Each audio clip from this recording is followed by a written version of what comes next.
Hello and welcome back to My Own Worst Enemy. It is time to start turn number 8 in the Battle of Eutaw Springs. So we will jump right in. The only thing I need to note is that I did add a momentum chit for the British for that last battle the Americans conducted that went so horribly wrong. They did in fact earn a momentum chit, and they have access to that as we start turn number 8. And of course we will begin with the initiative segment here, taking note that both the Americans and the British are now down in the fatigued area of the Army morale track. So there'll be no +1 to the roll for either side. It'll be just a straight D10 roll, and we'll see who's going to have the initiative. The British could use their momentum chit here to seize the initiative, but they choose not to, so let's see what happens. 8 for the British and 7 for the Americans. The British will have the initiative anyway. So we will flip the game turn marker over to its British side and put that in turn box number 8. It is now 2 p.m. Only a couple more hours left in the battle, and we're going to see how this goes. We will begin with the movement phase. There's no reinforcements to place, and disrupted units may move 1 hex. So let's look at this unit down here, the 64th. I believe that's the only one that the British have. So this unit is going to move 1 hex forward. We'll move him to there. There's no shattered units. There are pinned units, but no one's going to want to move those. And now we go into our regular strategic movement phase, and let's see how we want to move these. So we want to start with, well, let's start up here with the stack that is in the tent area here. And I don't think, I'm looking at the stacking limits here, I'm at 5, so I'm okay. I don't really think they're going to move.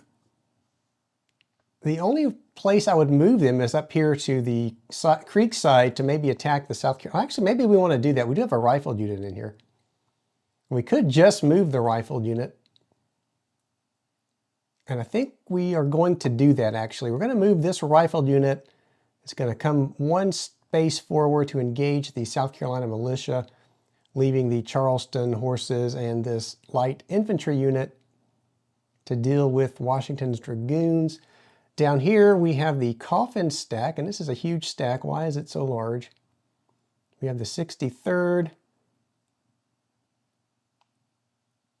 And it looks like we are seriously, no, actually we're not in violation of stacking, because that is artillery down there. I was going to say I thought we were at 8, but I forgot the artillery was sitting down there. So this is a very strong stack, and I'm pretty sure we're going to want to move coffin forward. So coffin will move up 1.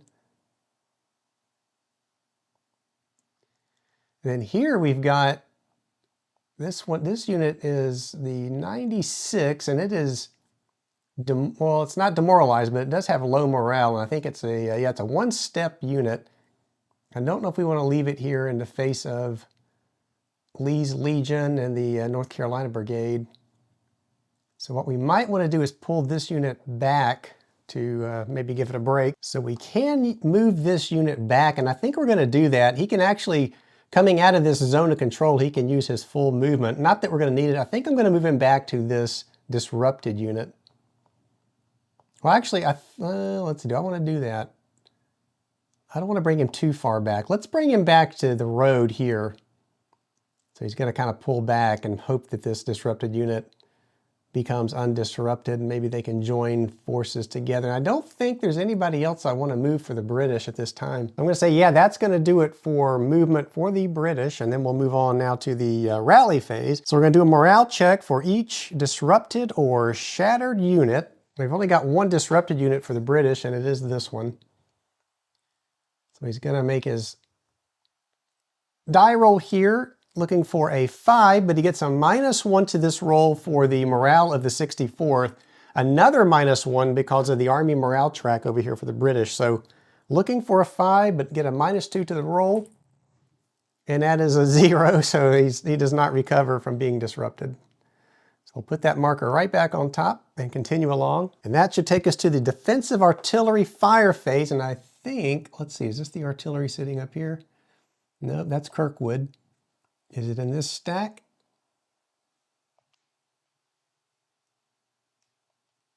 It is, so let's slide green off here.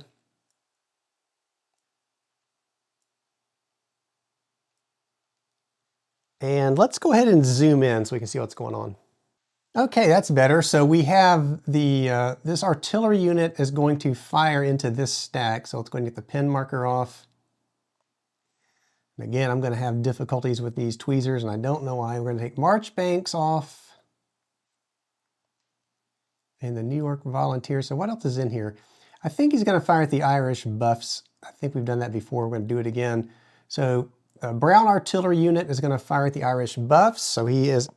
Let me grab the ranged combat table. So the strength point of 1, firing adjacent, looking for a 7 or better to hit. I don't think there's any modifiers to this. So just looking for a 7 or greater to hit. So the artillery unit, well, let's get the dice tower in here so we can see this roll. Okay, the artillery unit fires. Oh, that's an 8, so that's enough to score a hit. So when we score a hit, we go down to the rifle artillery fire damage table. Looking at the artillery fire versus non-artillery, we're going to roll the D10 again, unmodified. That's a 9, and a 9 on non-artillery is a 1 with a star, so that's going to be a step loss. And that star, what does that star mean? Well, looking at the combat table here, oh my goodness, this is going to result in a leader casualty, and we had Coffin in the stack, I believe. And this will be the only case where defensive artillery fire can harm more than 1 unit. So yeah, oh no, that's Marchbanks in there.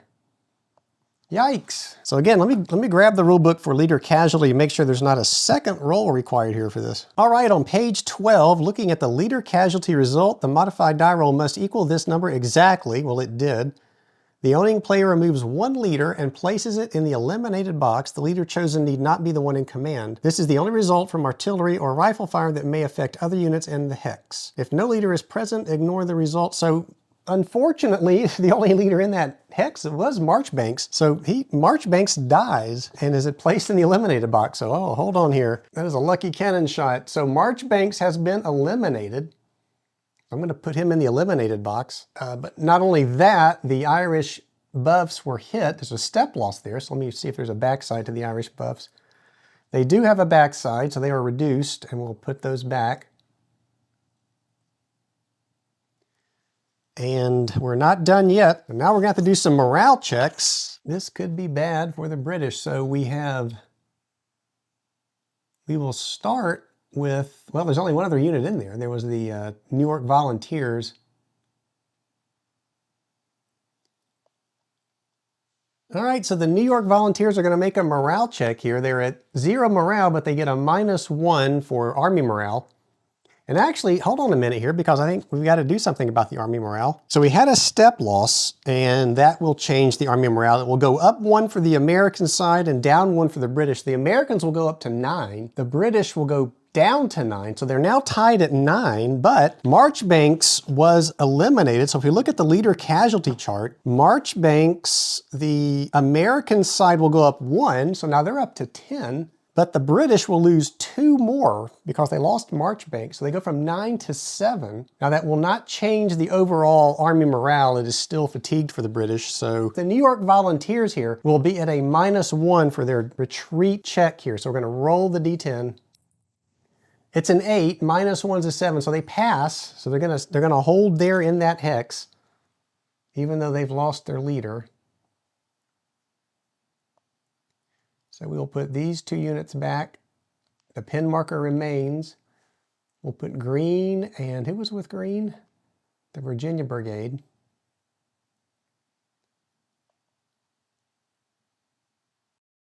And we'll go ahead and put this pin marker back on top of green.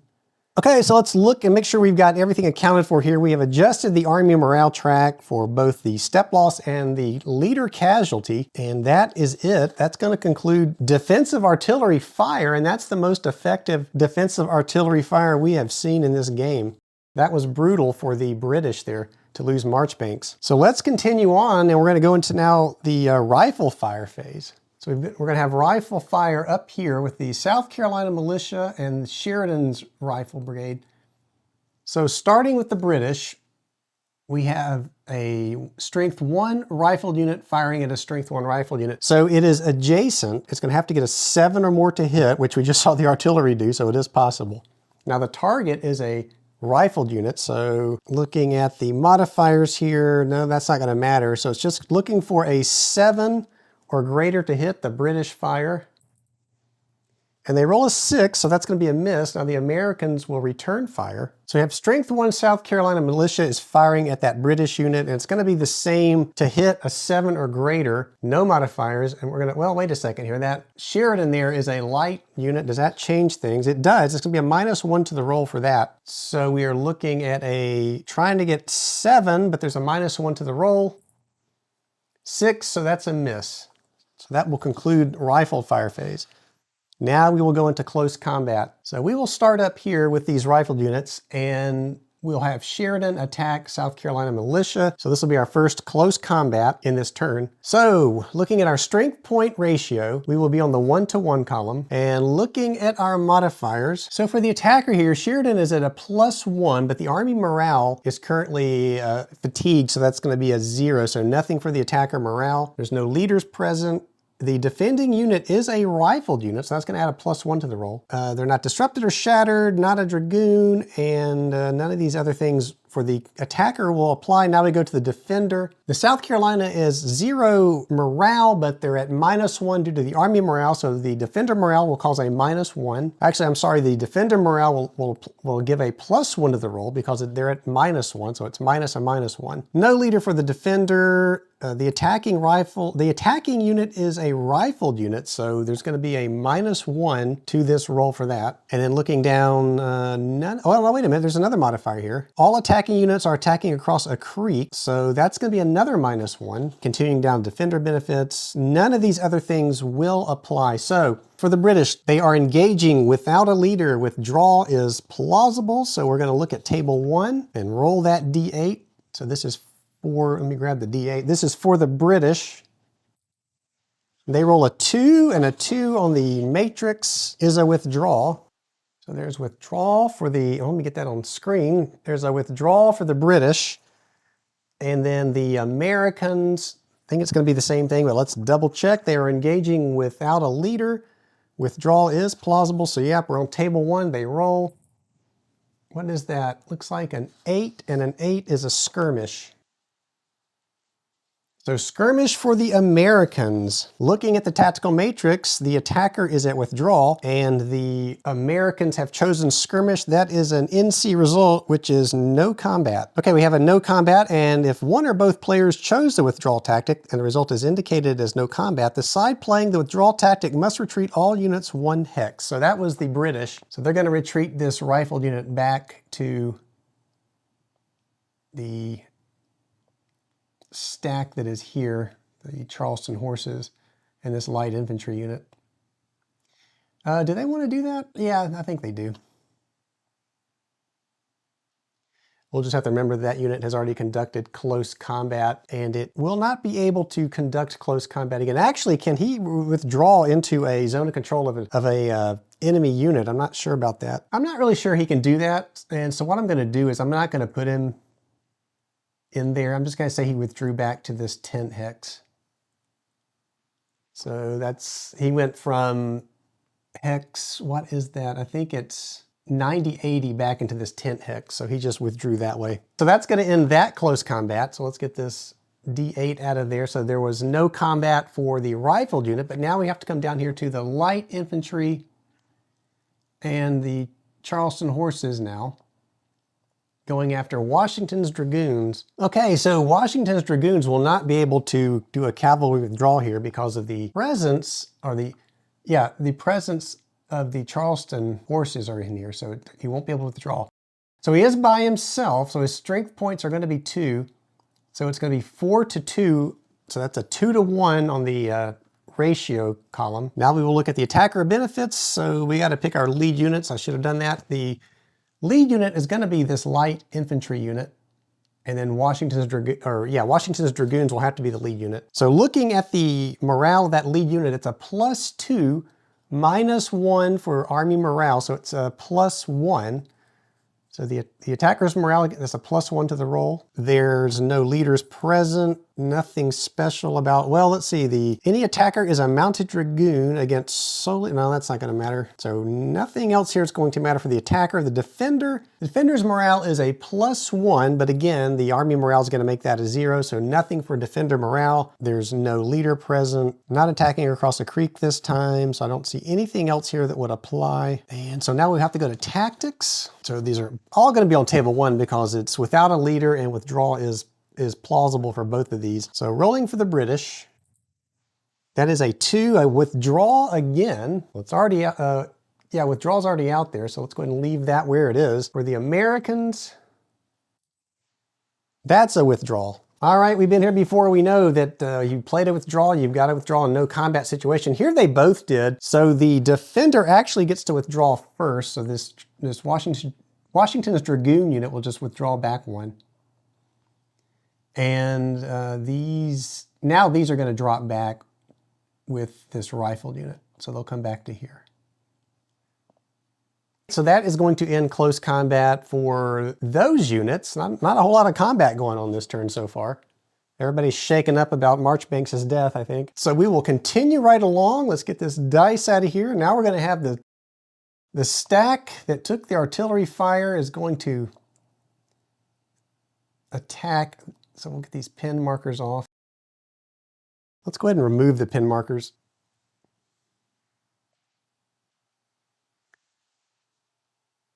All right, so we have the New York Volunteers, the Irish Buffs. We'll have the New York Volunteers be the lead unit here. And then in here,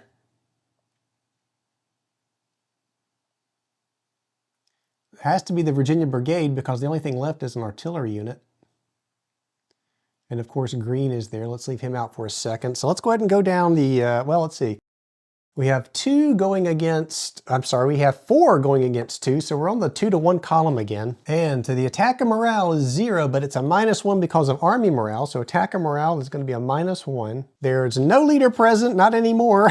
There's defending unit is not a rifled unit, not disrupted, not shattered. So nothing else here will apply. The defender benefits, so the morale for the Virginia Brigade is 0, but it's a -1. So it's going to be a +1 for the defender's morale. There is a leader present there. There's Green, so they're going to get a -1 for Green being there. And looking at the other defender benefits, I do not see anything that would apply, so we go to tactics. So here they are engaging without a leader again, and withdraw is plausible. Back to table 1. Should have this memorized by now. All right, so table 1, roll a d8.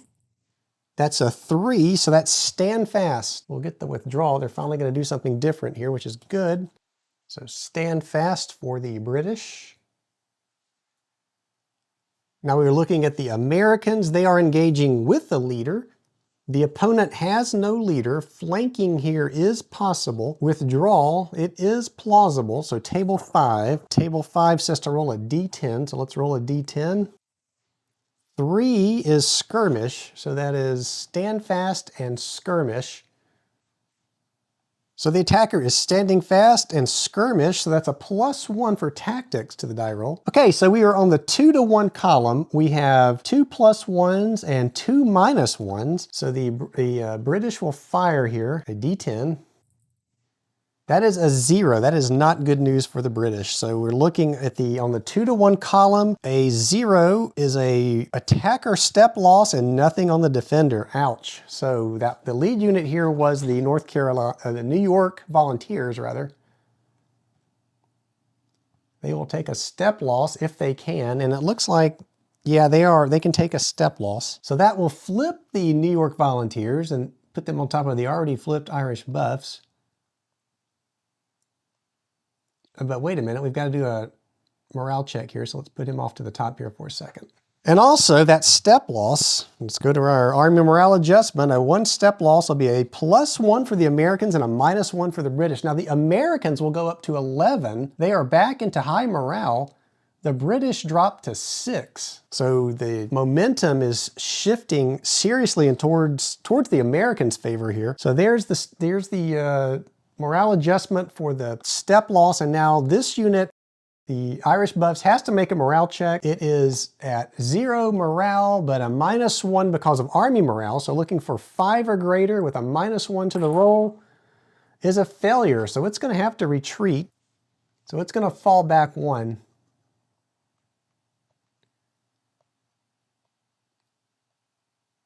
And we put green back on top, and that will end that combat. Yikes, this is really going bad for the British this turn.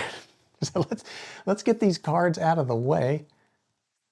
And moving right along, now we're going to come down to the coffin stack.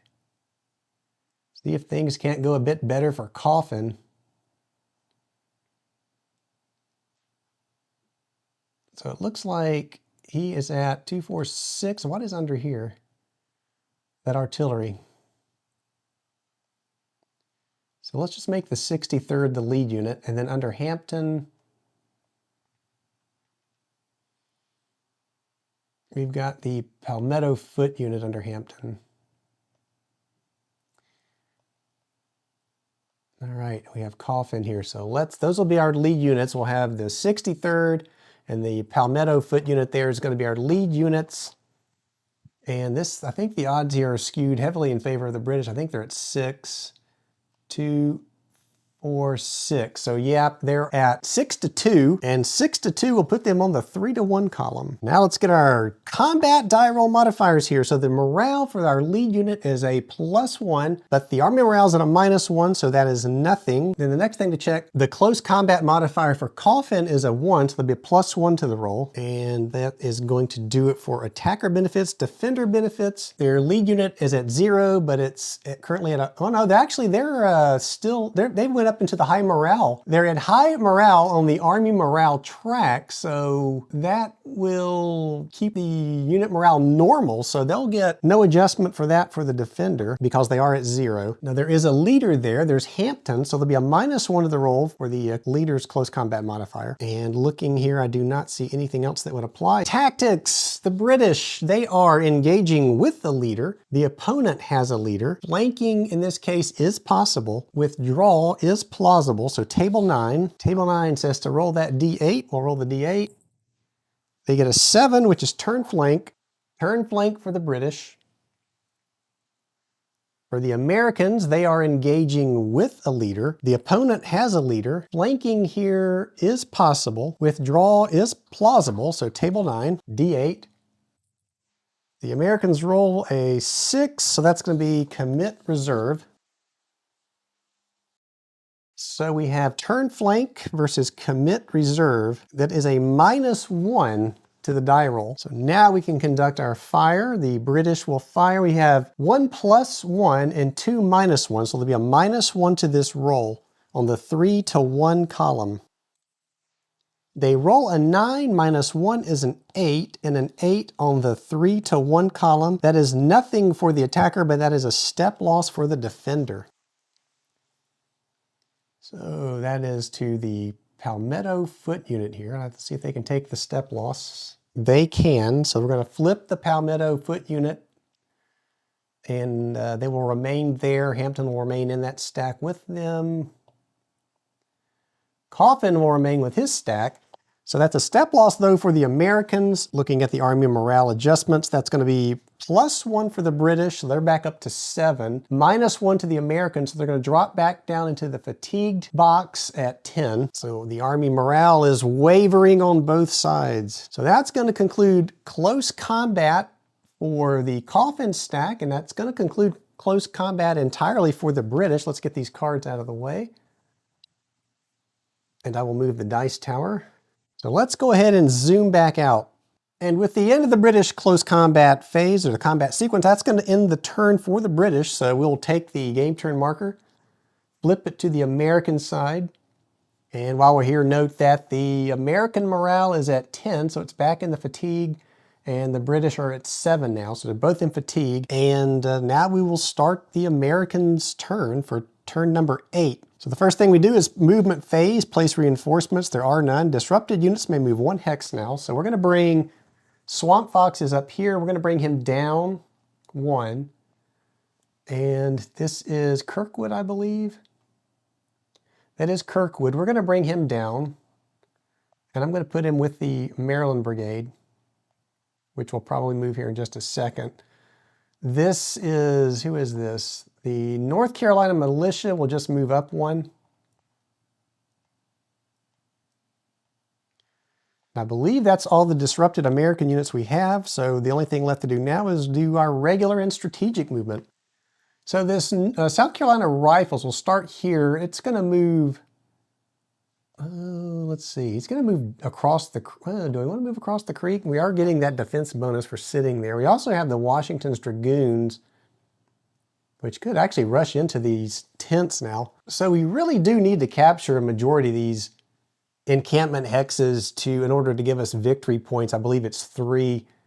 Problem is, if we go in there, then there's a chance that Washington's Dragoons will become disordered because they will get in there and start looting and start drinking and carousing and carrying on. And I don't really know if I want that to happen right now. I think let's see. I think what I might do is have Washington's Dragoons go 1, 2, 3 and join the South Carolina militia. Well, now wait a minute though. Let's see. Where was he sitting? He was sitting here, right? I was going to say I could back him up and try to take that star, which is also one of the things we want to do because that would drop the British morale. If I do that though, he's going to have to conduct close combat, but then maybe not because he is a Dragoon unit. He could withdraw. Interesting. You know what? I'm going to move him back up here. We're going to go 1, 2, and I will move this rifled unit across the creek with him. I think it's better to try to get in here and maybe do some damage to this stack while we can. And then this was the Maryland Brigade, I think, under here. I was going to move it forward 1. And this disruptor unit was where the Maryland Brigade will be was standing. So make sure we're not violating our strength point stacking limit. No, it's just the artillery in there. So the Maryland Brigade will advance forward with green. This unit was here, and hopefully he'll rally. And then down here we have Hampton and, who was that? The Palmetto Foot, I believe. I'm not really sure I want to leave those guys there, not in that coffin stack. Well, maybe I do. Maybe I want to bring around Pickens Sumter. So yeah, maybe we'll leave him right there. And then the Pickens Sumter unit can go, it's 1 to move in Light Forest, I believe. Yeah, so he can go 1, 2. So he can join Hampton. We're going to do that.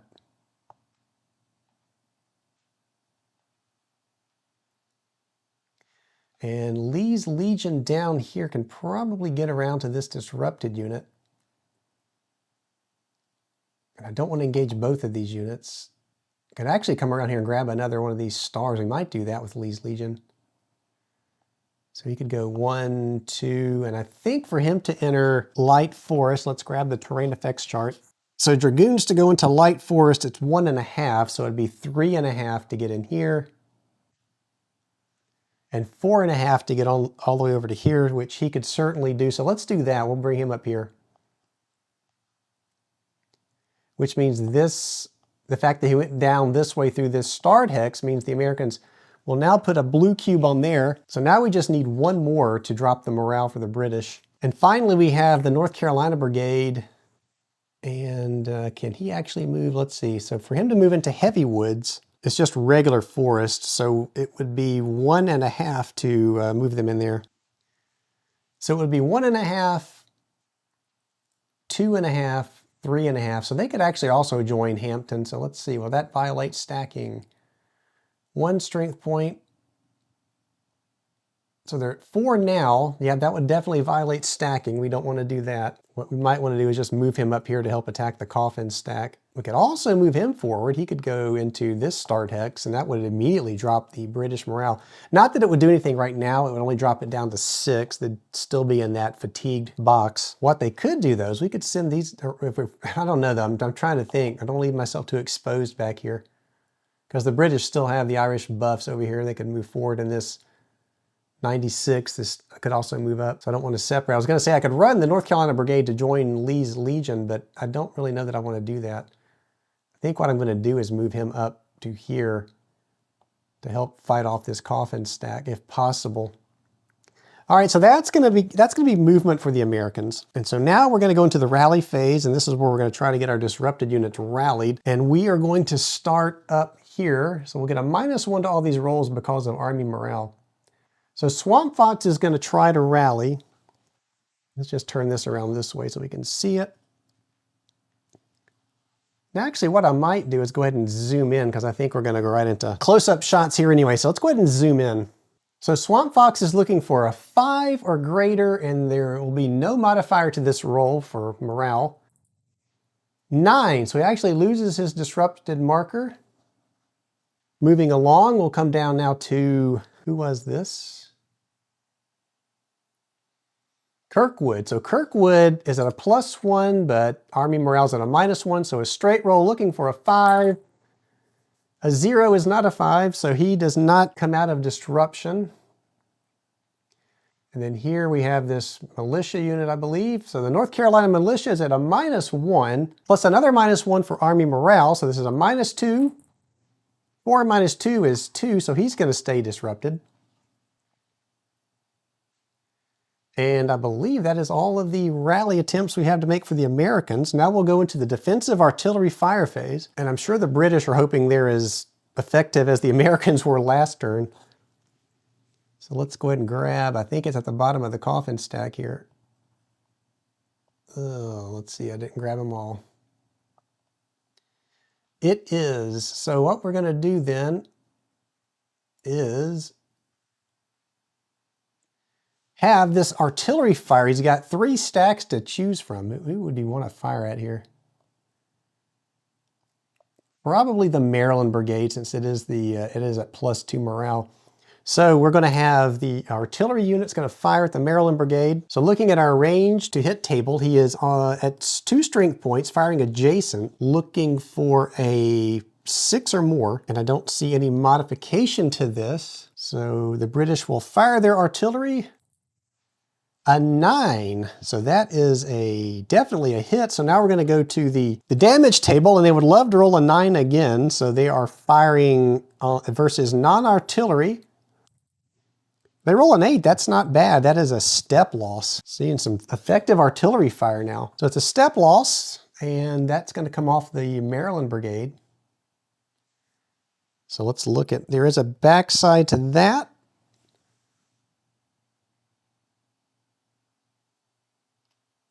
And so that will be, I'll put green back on top there. Yeah, 9 would have been nice there. They could have taken out green. He didn't. There you came close. Let's try to get this stack back on without me knocking it over.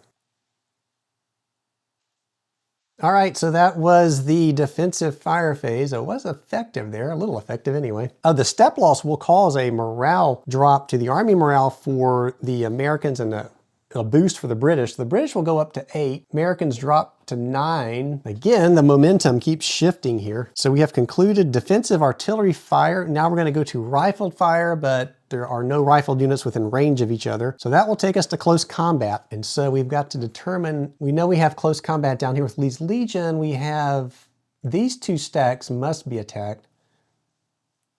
And we probably want to, let's see, do we want green? So I think green might be the more powerful stack. So he's got artillery. He's got 4. Hampton also has 4. Plus he has, yeah, what we're going to do is have the green stack will attack the New York Volunteers. Overkill, but that's okay. Let's go ahead and put the stack like that so I can see what's going on. So the Americans will be attacking at 4, and they will be attacking the New York Volunteer, who is at 1. So our ratio here is 4-to-1. And 4-to-1, that's bad because that's the best that we can be as the attacker here. So 4-to-1. Looking at the modifiers now, so the Americans, the lead unit there is the top one, and it's at a +1, so it's going to drop to 0 because of Army morale. So no attacker morale benefit there. They will get the close combat modifier for green. That's a +1 to the die roll. And don't see any other modifiers there. Now the defender, there is the morale is a -1, so minus a -1 is a +1 for defender morale. There's no leader present there, and I don't see any other modifiers that might apply, so let's go right into tactics. So the Americans, they are engaging with a leader. The opponent has no leader. Flanking it is possible. Withdraw is plausible. Use table 5. Table 5 says to roll a d10. And the British roll a 4, that's skirmish. So the British choose to skirmish. The Americans are engaging with a leader, and so I put out the wrong card. It should be Americans are the ones that are skirmishing. So the Americans choose skirmish. Now the defender, we got to pick the defender's tactics here. They are engaging with a leader, because coffin is adjacent. So engaging with a leader, flanking, well, let's see, opponent has a leader. So flanking is possible, withdraw is plausible. Table 9. Table 9, roll a D8. And that is ooh, what is that? That's a D10. That's why I got a 0 result. Roll again. That is a 6, so that is commit reserve for the British. So skirmish for the Americans and commit reserves for the British. That's gonna be a +1 to the die roll. Okay, ouch. So in summary, we're on the 4-to-1 column with 3 +1s, and the Americans are firing here, so let's have them fire. 3 + 3 is 6, and a 6 on the 4-to-1 is nothing for the attacker, but it is a D result, disruption result for the defender. And so the New York Volunteers will have to fall back 3. 1, 2, 3, and they will earn a disrupted marker.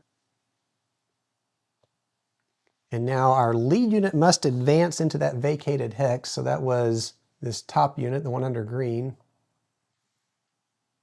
which was the Maryland Brigade. So all these units are going to advance with that unit.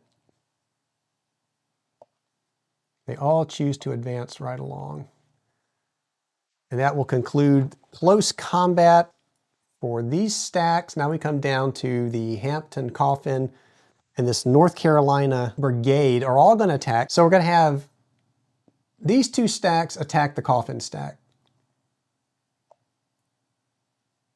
So that is 3, 4, 5, 6, 7 going against, we'll get Coffin out of the way. Make it 6.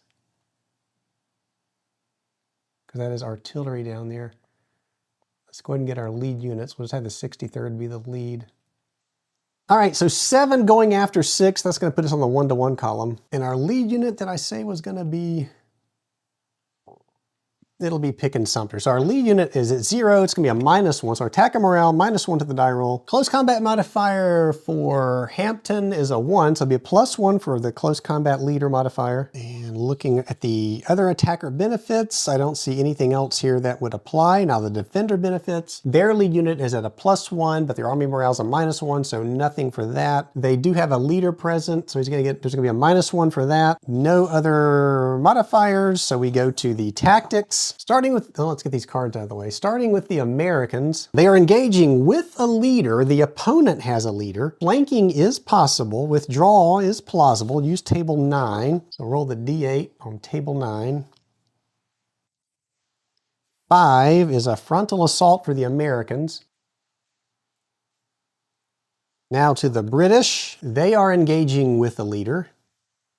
The opponent has a leader. Flanking is possible. Withdrawal is plausible. Again, table 9. Roll the D8.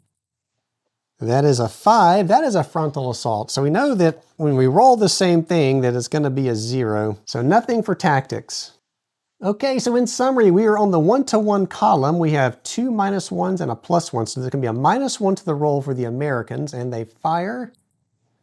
They get a 3, -1 is a 2, and a 2 on the 1-to-1 is the attacker gets disrupted, and no effect on the defender. Okay, so the lead unit for the Americans in this case was Pickens. So Pickens is going to go back 1, 2, 3, and Pickens will get a disrupted marker.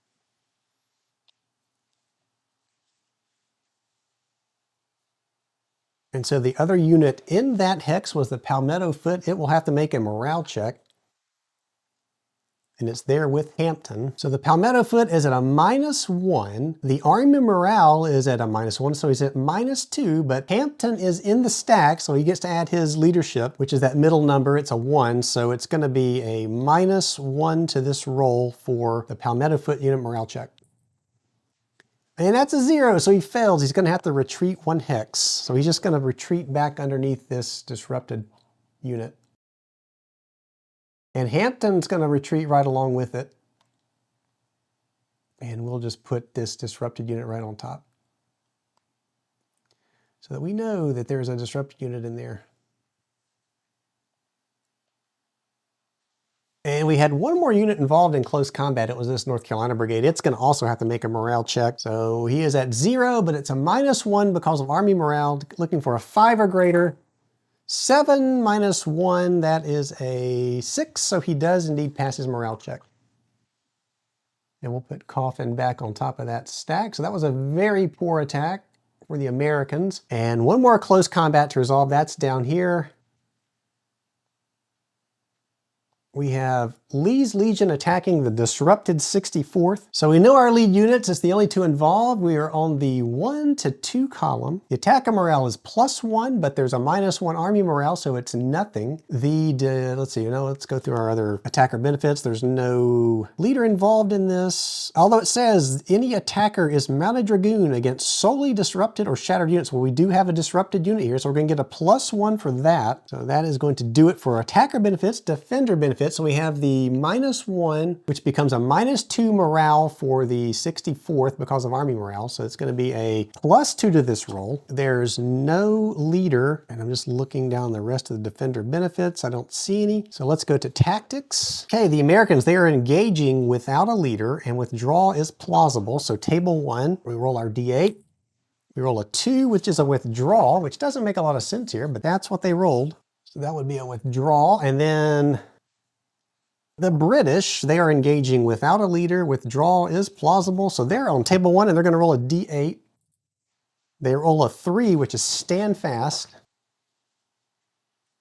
So the Americans chose withdrawal. We've got a stand fast for the British. That is a no combat. The Americans will have to withdraw here.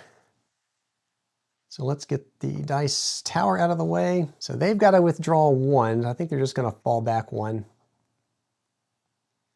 And that will leave this disrupted marker here on the British unit. Not what I expected to see, but that's the way the cards came out. So let's get the cards out of the way. So that will take us down to that was our final close combat for the Americans. Let's go ahead and zoom back out. And that will conclude turn number 8. So we'll take our turn marker, put it above turn 9, and that's where we'll start when we come back. So this was a very interesting turn indeed. The British lost Marchbanks, and it was to artillery fire. Defensive artillery fire took out Marchbanks. It was kind of crazy, but it really did shift the momentum, which has been flipping and flopping this whole game, at least late game here. So again, I don't think it's looking too good for the Americans. I keep saying that, but after I say it, it looks like the Americans do a little bit better. They are getting closer to some more of these encampment hexes, and the British are still chasing and breaking apart some of these American units. I guess it's really interesting. I'm just kind of sad that time's going to run out. I think it's going to result in not a victory for the Americans, but who knows. If you liked the video, please give it a thumbs up. Subscribe to the channel if you have not already done so. And as always, I look forward to seeing you back here next time.